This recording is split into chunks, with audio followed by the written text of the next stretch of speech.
Hi everyone, hope you're doing well from wherever you're watching this channel, depending on your time zone. Now, what many people have believed is that Mount Kenya region vote is out of William Ruto's hand. He doesn't have access to that vote, close to 3 million plus.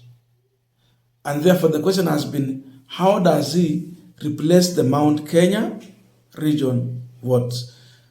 The reality is that if you remove Mount Kenya region from William Ruto in the previous election 2022, there was no way Ruto would become the president. There was no way he would have made it. But Mount Kenya voted for him overwhelming more than any other community, more than even the Kalenjins. So the issue is that how do you replace Mount Kenya region votes? People are giving their ways. There are those who are saying that now he's working with Raila Odinga. The difference between him and Raila Odinga was merely 230,000 votes. So if you bring Raila Odinga, you deal with that difference. So Raila comes with this number, which can easily replace the Mount Kenya that is going.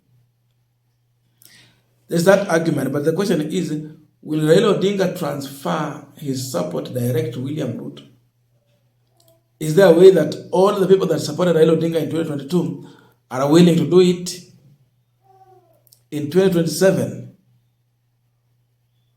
Already that thing cannot work in that way, because even the members of parliament from Raila Odinga's side are charting their own path. Akina Babu Owino, foot soldier like Edwin Sifuna, the support member of parliament Caleb Hamisi. It's a huge team. So Professor Herman Manyora is coming out with a suggestion on how Ruto can go about it and replace the Mount Kenya region votes. In his suggestion, he is advising William Ruto to go for a Muslim running mate. Now, when I talk about Muslim running mate, people will quickly put their focus on northeastern, zile counties kule kina Mandera, Wajir, Isiolo, and that. Then there are those who are going to focus on the coast region. Huko ndo kuna Waislamu wengi pia. But again, across the country, misikiti iko kila mahali. Hata huku Viga nimeona, it's everywhere. So ziko tu kama makanisa. But largely people will be focusing their mind in those areas. According to Professor, Ruto need a Muslim running mate. He will get 5 million votes, and that's enough to replace the votes from Mount Kenya region. How do you take Manyora's advice or position in our current political situation? He could go for a Muslim candidate as running mate. Those are 5 million votes. That can wipe out Mount Kenya supremacy in terms of numbers. Now, I want us to continue with the panel discussion, but before we go deep into that, I have a quick and humble request. For those who are watching this channel and you are not yet subscribed, please consider subscribing. To our returning subscribers, I must say thank you so much. And again, to all our viewers, please give the video a thumbs up. Thank you so much, and back to our discussion. Now, I see my good professor in his suggestion saying that, or meaning that, the replacement is about Kikuyus.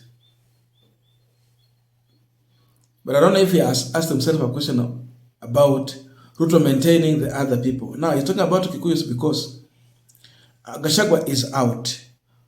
And Gachagua was the face of Mount Kenya in this government.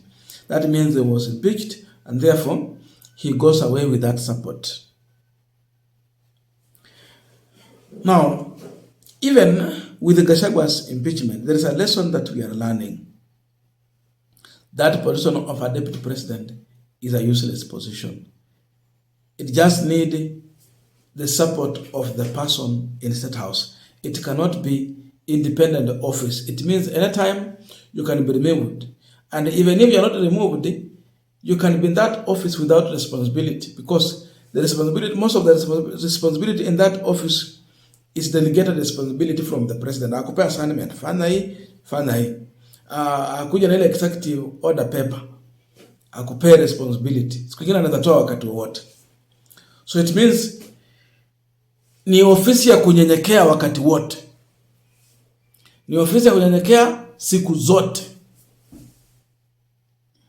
Haina any serious backing to support it.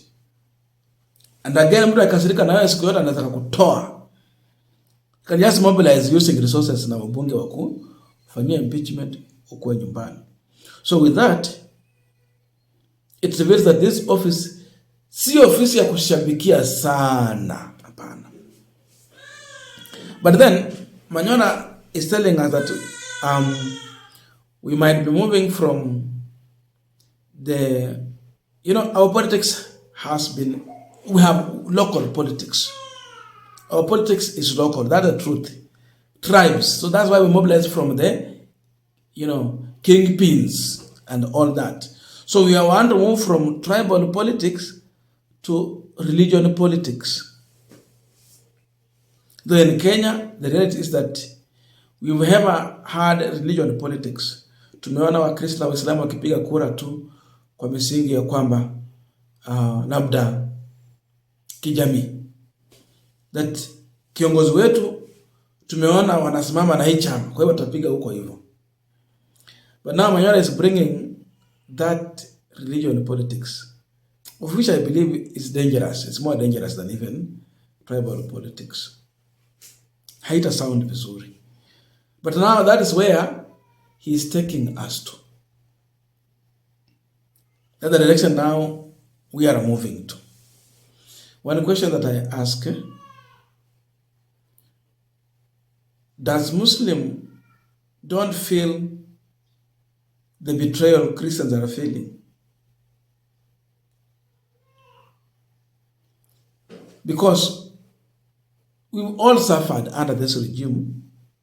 And therefore, I'm not convinced that Muslims will just vote blindly because one of their own has been put there, forgetting all the problem that has come with this government. There will be that consideration in their mind. Remember, when you talk about Muslim, they are also in business. Na nimeona watu wa kutoka North Eastern wengi sasa saizi wameingia kwa biashara kabisa. And they have a big stake in this country, in the running of the economy. Na unajua wana biashara, they have a say because they are going to sponsor specific candidates. You have to mobilize resources. So with that, anyone who is in serious business in this country knows how Ruto has really affected or spoiled the business environment, whereby you cannot thrive in your business. Those who are doing importation, from when Uhuru was the president, how it was, and now when Ruto is the president, how you are being overtaxed.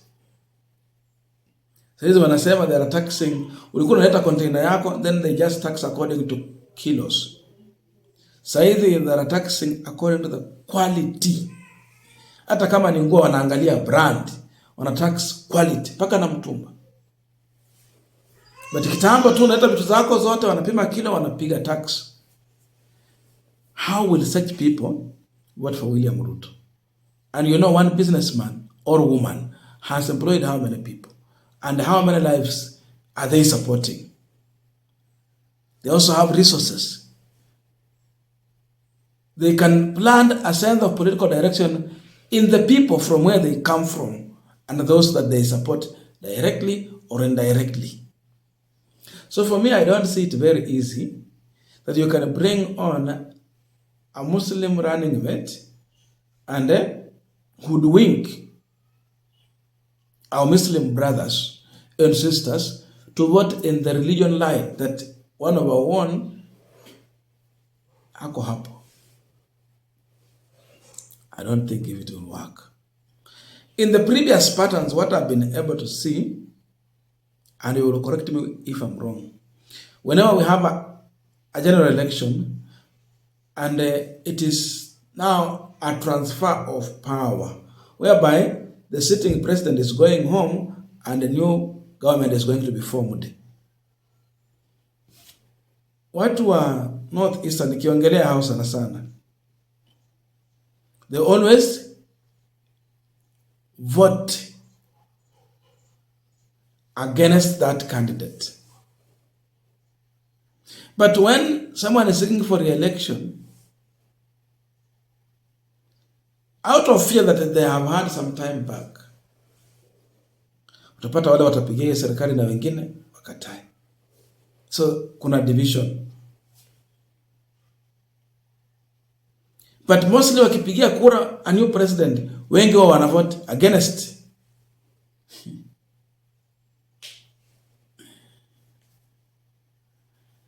So that's what we have been subjected to. But now going forward, for me personally, I don't see it working in the interest of William Ruto.